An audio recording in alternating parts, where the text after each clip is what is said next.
ചേട്ടാ, വിവാഹം എന്നത് പല പെൺകുട്ടികളുടെ സ്വപ്നമാണ്. പക്ഷെ ഇന്നത്തെ കാലത്ത് പെൺകുട്ടികൾ വിവാഹത്തെ നോക്കിക്കാണുന്നത് ഭയങ്കര ഭയത്തോടെയാണ്. അത് ഈ പറഞ്ഞ പോലെ സ്ത്രീധനത്തിന്റെ പേരിലാണെങ്കിലും നിറത്തിന്റെ പേരിലാണെങ്കിലും ചെന്ന് കയറുന്ന വീട്ടിൽ ആ പെൺകുട്ടികൾ അനുഭവിക്കുന്ന പീഡനങ്ങൾ ഇപ്പോൾ കൂടിക്കൊണ്ടിരിക്കുകയാണ്. അപ്പോൾ അത്തരത്തിലുള്ള ഒരു സംഭവമാണ് ഈ കഴിഞ്ഞിടക്ക് പുറത്തു വന്നത്. ഒരു പെൺകുട്ടി അവൾ വിവാഹം കഴിഞ്ഞ് ചെന്ന വീട്ടിൽ ഒരുപാട് പീഡനങ്ങൾ ഏറ്റുവാങ്ങി. അത് ഈ സ്ത്രീധനത്തിന്റെ പേരിലായിരുന്നു. ആ പീഡനങ്ങൾക്ക് പുറമെ സ്വന്തം മോളെ പോലെ കാണേണ്ട അമ്മായച്ചൻ തന്നെ ആ പെൺകുട്ടിയെ ലൈംഗികമായ പീഡനത്തിനും ഇരയാക്കിയിരുന്നു. എന്താണ് അതിന്റെ വിശദാംശങ്ങൾ? ഞാൻ ഈ ശില്പ പറയുന്നത് ഇങ്ങനെ കേട്ടുകൊണ്ടിരിക്കുകയായിരുന്നു. വിവാഹം കഴിക്കാൻ ആ പേടി പെൺകുട്ടി ഇന്ന് ജീവനോടെ ഇല്ല. ഇല്ല. അല്ല, ഞാൻ ചോദിച്ചു, വിവാഹം കഴിക്കാൻ പേടിയുണ്ടോ? വലിയ പേടിയില്ല. വലിയ പേടിയില്ല, ചെറിയ പേടിയുണ്ട്. ഇല്ല ഇല്ല. ഇല്ല. എല്ലാവർക്കും ഒരേ സാഹചര്യങ്ങളല്ലല്ലോ. അല്ല എല്ലാവരും ഒരുപോലെ അല്ലല്ലോ. അല്ലല്ല. അപ്പോൾ അതിനെക്കുറിച്ചുള്ള ഉത്തമ ബോധ്യമുണ്ട്. അതെ. അതുകൊണ്ട് തന്നെ പ്രശ്നമില്ല. പക്ഷേ ഈ പറഞ്ഞതുപോലെ എല്ലായിടത്തും ഒരുപോലെ അല്ല. ഉം. കയറി ചെല്ലുന്ന വീട് എങ്ങനെയായിരിക്കും എന്നുള്ളതിനെക്കുറിച്ച് വലിയ സ്വപ്നങ്ങളോടെ പ്രതീക്ഷകളോടും ഒക്കെയാണല്ലോ ചെല്ലുന്നത്. ഇത് നമ്മൾ ചർച്ച ചെയ്യുന്നതിൻ്റെ പ്രധാനപ്പെട്ട ഒരു കാര്യം, ഈ സംഭവം നടക്കുന്ന സമയത്ത് ഇത് വലിയ പ്രമാദമായൊരു കേസായിരുന്നു. കാരണം നമ്മുടെ നാട്ടിൽ ഈ സ്ത്രീധന പീഡന മരണങ്ങൾ ധാരാളം നടക്കുന്നുണ്ട്. വളരെ ക്രൂരമായിട്ടുള്ള ഒരു കൊലപാതകം, സ്ത്രീധന പീഡനത്തിൻ്റെ പേരിലുള്ള കൊലപാതകമാണ് അവിടെ നടന്നത്. ഇത് 2025 ഈ സംഭവം നടക്കുന്നത്. ഏപ്രിലാണ് സംഭവം നടക്കുന്നത്. പിന്നെ ഹരിയാനയിലാണ്. ഹരിയാനയിലെ ഫരീദാബാദിലാണ് സംഭവം. 2025 ഏപ്രിൽ 22 ഹരിയാനയിലെ ഫരീദാബാദിലുള്ള റോഷൻ നഗർ, ഈ റോഷൻ നഗറിൽ 54 വയസ്സുള്ള ഭൂവ സിംഗ് എന്ന് പറയുന്ന മനുഷ്യൻ രാവിലെ എഴുന്നേറ്റ് നിലവിളിക്കുന്നു. ആ മനുഷ്യൻ്റെ നിലവിളി കേട്ടുകൊണ്ടാണ് ഈ അയൽക്കാരൊക്കെ ഉണരുന്നത്. നമുക്കറിയാമല്ലോ, നമ്മുടെ അയൽപ്പക്കത്ത് ഒരു വഴക്കോ അല്ലെങ്കിൽ നിലവിളിയോ ഒക്കെ കേൾക്കുമ്പോൾ നമ്മൾ ശ്രദ്ധിക്കും, എന്താണെന്നറിയാം. അല്ലെങ്കിൽ എന്തെങ്കിലും വഴക്കൊക്കെ നടക്കുവാണെങ്കിൽ അങ്ങോട്ട് അടുത്തില്ലെങ്കിൽ പോലും കേട്ട് നിൽക്കാനൊരു രസമായതുകൊണ്ട് അത് കേട്ട് നിൽക്കും. പിന്നെ നിലവിളിയൊക്കെ ആണെങ്കിൽ നമ്മൾ ചെല്ലും, എന്താണെന്ന് അറിയാൻ വേണ്ടിയിട്ട് ചെല്ലും. അപ്പോൾ അതുപോലെയാണ് ഇയാളുടെ ഈ ഭൂവ സിംഗിൻ്റെ നിലവിളി. അത് കേട്ടിട്ട് നാട്ടുകാരെല്ലാം, അയൽക്കാരൊക്കെ ഓടിക്കൂടി. അപ്പോൾ അയൽക്കാർ ഓടിക്കൂടിയപ്പോൾ ഇയാളൊരു വീഡിയോ കാണിച്ചു. പരിഭ്രാന്തിയോടെ, വിഷമത്തോടെ ഒരു വീഡിയോ കാണിക്കുകയാണ്. ആ വീഡിയോയിൽ ഒരു യുവതി പറയുന്നു, എനിക്കിനി ഇത് സഹിക്കാൻ വയ്യ, ഞാൻ പോകുന്നു. അതാണ് അതിൻ്റെ ഹൈലൈറ്റ്. അപ്പോൾ തന്നൂർ രജപുത്ത് എന്ന് പറയുന്ന യുവതിയാണ് ഇത് പറയുന്നത്. തന്നൂർ രജപുത്ത് ഈ ഭൂവ സിംഗിൻ്റെ മകൻ്റെ ഭാര്യയാണ്, മരുമകളാണ്. അതായത് വീട്ടിലെ പിണക്കങ്ങൾ കാരണം അവൾ നാട് വിട്ടു പോയതാണ് എന്നാണ് അപ്പോൾ ആളുകളെല്ലാവരും കരുതിയത്. ഈ തന്നൂർ രജപുത്ത് നാട് വിട്ടു പോയിരിക്കുന്നു, വീട്ടിൽ പിണക്കങ്ങളുണ്ട്, വീടുമായിട്ട് യോജിച്ചു പോകാൻ പറ്റുന്നില്ല, അതുകൊണ്ട് നാട് വിട്ടുപോയി എന്ന് ആളുകൾ കരുതി. ഭർത്താവാണെങ്കിൽ അരുൺ സിംഗ് എന്നാണ് ഭർത്താവിൻ്റെ പേര്. അരുൺ സിംഗ് ഭാര്യയെ കാണാനില്ല, തന്നുവിനെ കാണാനില്ല എന്ന് പറഞ്ഞിട്ട് പോലീസിലൊരു പരാതിയും കൊടുത്തു. പരാതി കൊടുത്തു എന്നിട്ട് കാര്യങ്ങളൊക്കെ ചോദിച്ചറിഞ്ഞപ്പോൾ പറഞ്ഞു, താനുമായിട്ട് ചെറിയൊരു വഴക്കുണ്ടായി. ആ വഴക്കിൻ്റെ പേരിലാണ് ഈ തന്നു വീട് വിട്ട് പോയത്. അതുപോലെ തന്നെ അവൾക്ക് മാനസിക അസ്വാസ്ഥ്യം ഉണ്ടായിരുന്നു, മാനസികമായ പ്രശ്നങ്ങളൊക്കെ ഉണ്ടായിരുന്നു. അപ്പോൾ അത് കാരണം വീട്ടിൽ നിൽക്കാൻ അവൾക്ക് താല്പര്യം ഉണ്ടായിരുന്നില്ല. അങ്ങനെയാണ് വീട് വിട്ടു പോയത്, എവിടെയാണെന്ന് കണ്ടുപിടിച്ച് തരണം എന്ന് പറഞ്ഞിട്ടാണ് പരാതി കൊടുത്തിരിക്കുന്നത്. ഈ തന്നുവിൻ്റെ പിതാവുണ്ട്, ഹക്കിം രജപുത്ത് എന്നാണ് അദ്ദേഹത്തിൻ്റെ പേര്. ഒരു സാധാരണ കുടുംബത്തിൽ ഉള്ള യുവതിയാണ് തന്നു. ഒരു സാധാരണ കുടുംബമാണ് ഈ ഹക്കിം രജപുത്തിൻ്റെ. അപ്പോൾ അദ്ദേഹം മകളെ കാണാനില്ല എന്നുള്ള വാർത്ത അറിഞ്ഞിട്ട് ആകെ തകർന്നുപോയി.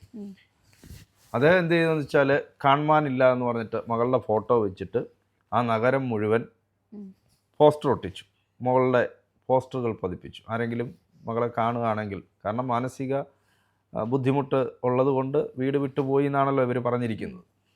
അങ്ങനെ ഒരുപാട് പേര് നമ്മുടെ വീടുകളിൽ നിന്നിറങ്ങി പോകുന്ന ആളുകളുണ്ട്, അലഞ്ഞു തിരിഞ്ഞു പോകുന്ന ആളുകളുണ്ട്.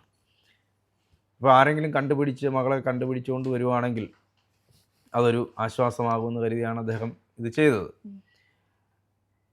അങ്ങനെ ഇരിക്കുമ്പോഴാണ് ഈ ഹക്കിം രജപുത്തിന് ഒരു കത്ത് ലഭിക്കുന്നത്. ആ കത്ത് ഈ തന്നു എഴുതിയ കത്താണ്. തന്നു എഴുതിയ കത്തിൽ പറഞ്ഞിരിക്കുന്ന ഒരു കാര്യം, തനിക്കൊരു കമ്പ്യൂട്ടർ എഞ്ചിനീയർ ഇഷ്ടമാണ്, അയാളുടെ കൂടെ പോവുകയാണ് എന്നാണ് ആ കത്തിൽ എഴുതിയിരിക്കുന്നത്. ആരെങ്കിലും ഒളിച്ചോടുന്നു, ആരുടെ ഒപ്പം പോകുമ്പോൾ DTP എടുത്ത് കത്തയക്കൂ? ഇല്ല. ഒരു പേന എടുത്ത് ആ പേപ്പറിൽ എഴുതുകയാണല്ലോ ചെയ്യുന്നത്. പക്ഷേ ഇതൊരു പ്രിൻ്റാണ്, അതൊരു പ്രിൻ്റ് ചെയ്ത കത്ത്, അതായത് DTP എടുത്ത കത്ത്. DTP സെൻറ്ററിൽ പോയി ഇത് കൊടുത്ത് ഇമാറ്റർ കൊടുത്ത് ടൈപ്പ് ചെയ്തെടുപ്പിച്ച സാധനമാണ്. അതിനകത്ത് മകളുടെ കൈയക്ഷരമില്ല, ഈ മകളുടെ ഒപ്പില്ല, ഇതൊന്നുമില്ല. അപ്പോൾ അദ്ദേഹത്തിന് എന്തോ അപകടം മകൾക്ക് സംഭവിച്ചു എന്നുള്ളൊരു തോന്നലുണ്ടായി.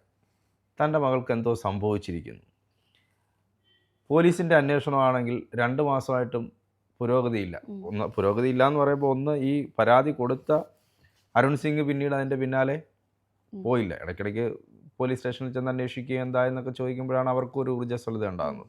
അപ്പോൾ 2 മാസമായിട്ടും യാതൊരു തരത്തിലുള്ള പുരോഗതി അന്വേഷണത്തിൽ ഉണ്ടാകുന്നില്ല. അപ്പോൾ ക്രൈംബ്രാഞ്ച് ഈ കേസ് ഏറ്റെടുത്തു. ക്രൈംബ്രാഞ്ച് ഈ കേസ് ഏറ്റെടുക്കുമ്പോഴാണ് ഈ നേരത്തെ പറഞ്ഞ, തുടക്കത്തിൽ നമ്മൾ പറഞ്ഞ സംഭവങ്ങൾ, കാണിച്ച വീഡിയോ, അതുപോലെ തന്നെ ഇയാൾ പറഞ്ഞ മാനസിക അസ്വാസ്ഥ്യമുണ്ട്, ചെറിയ വഴക്കിൻ്റെ പുറത്ത് പോവുകയായിരുന്നു എന്നൊക്കെ അരുൺ സിംഗ് പറഞ്ഞതുൾപ്പെടെയുള്ള കാര്യങ്ങൾ പൊളിഞ്ഞു. കാരണം ആ രാത്രി ഏപ്രിൽ 22 രാവിലെയാണ് ഈ ഭുവ സിംഗ് നിലവിളിച്ചുകൊണ്ട് വീഡിയോ കാണിക്കുന്നത്. 21 രാത്രി അരുൺ സിംഗിനോട് ചോദിക്കുമ്പോൾ പറഞ്ഞത്, ആ രാത്രി ഞാൻ വീട്ടിലുണ്ടായിരുന്നില്ല എന്നാണ് പറഞ്ഞത്. പക്ഷേ സൈബർ സെല്ല് അന്വേഷിച്ചു, ഫോണിൻ്റെ ലൊക്കേഷൻ നോക്കുമ്പോൾ ഈ അരുൺ സിംഗ് വീട്ടിൽ തന്നെ ഉണ്ടായിരുന്നു. അതോടുകൂടി കള്ളം പൊളിഞ്ഞു. ബാക്കി പറഞ്ഞ മാനസിക അസ്വാസ്ഥ്യം ഉണ്ടായിരുന്നു, അങ്ങനെയാണെങ്കിൽ എവിടെ? നിങ്ങൾ ഏതെങ്കിലും ഹോസ്പിറ്റലിൽ കൊണ്ടുപോയെങ്കിൽ അതിൻ്റെ ചികിത്സാരേഖകൾ എവിടെ? ഏത് ഡോക്ടറെയാണ് നിങ്ങൾ കാണിച്ചത്?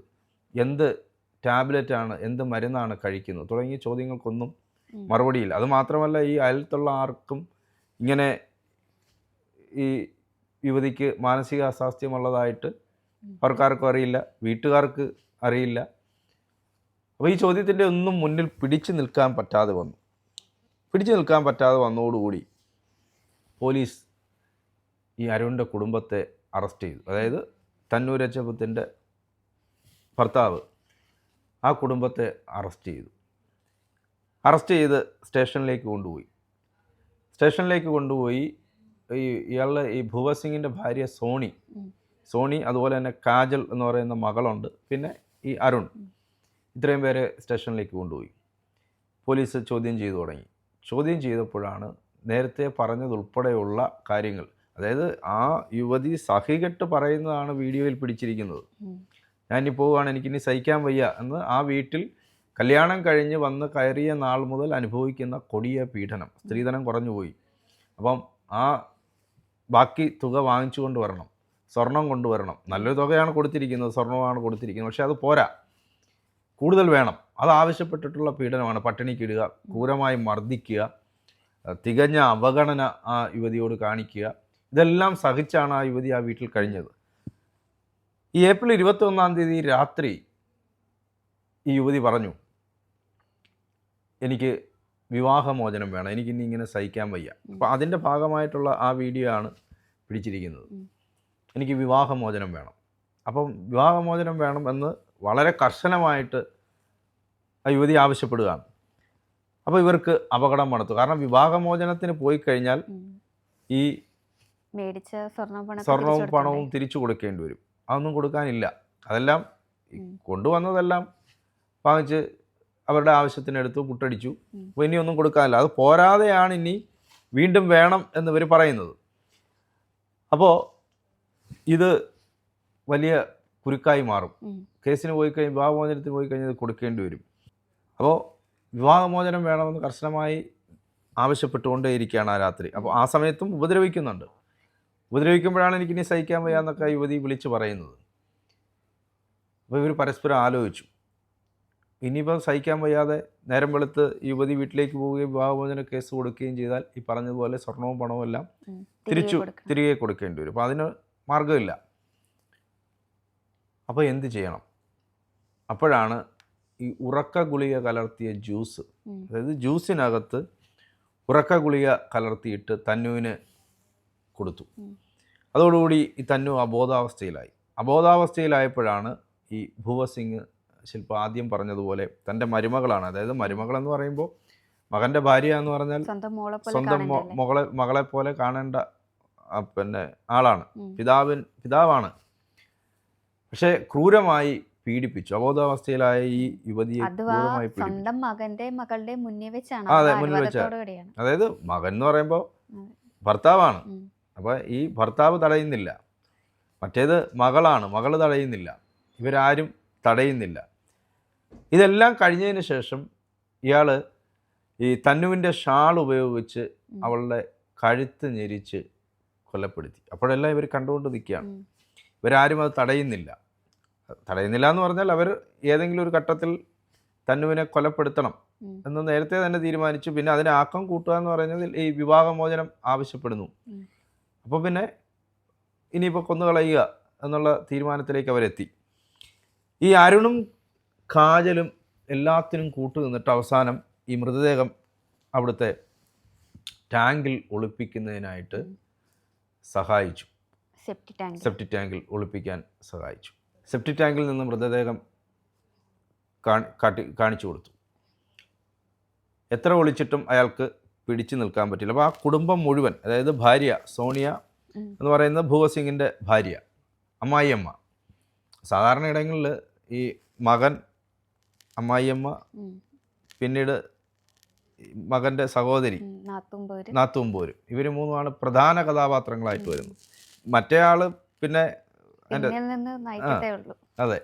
പക്ഷെ ഇവിടെ അങ്ങനെയല്ല. ഇവിടെ അമ്മായി അച്ഛനാണ് ഇതിനെല്ലാം, ഈ ക്രൂരമായ കൊലപാതകത്തിന്, അതായത് ഉത്തരേന്ത്യ മുഴുവൻ ഞെട്ടിച്ച ക്രൂരമായ കൊലപാതകം, നിരന്തരം പട്ടിണിക്കിടുകയും പീഡിപ്പിക്കുകയും ഒക്കെ ചെയ്തതിന് ശേഷം സെപ്റ്റിക് ടാങ്കിൽ കൊന്നു തള്ളിയതിന് ശേഷം ആരോടൊപ്പം പോയെന്ന് അവർ തന്നെ പ്രചരിപ്പിക്കുകയും വീഡിയോ എടുത്ത് അത് നാട്ടുകാരെ കാണിക്കുകയും നാടകം കളിക്കുകയൊക്കെ ചെയ്ത ഒരു കേസാണ്. അപ്പോൾ എന്തായാലും ഇവരിപ്പോൾ ജയിലിലാണ്. ശരി.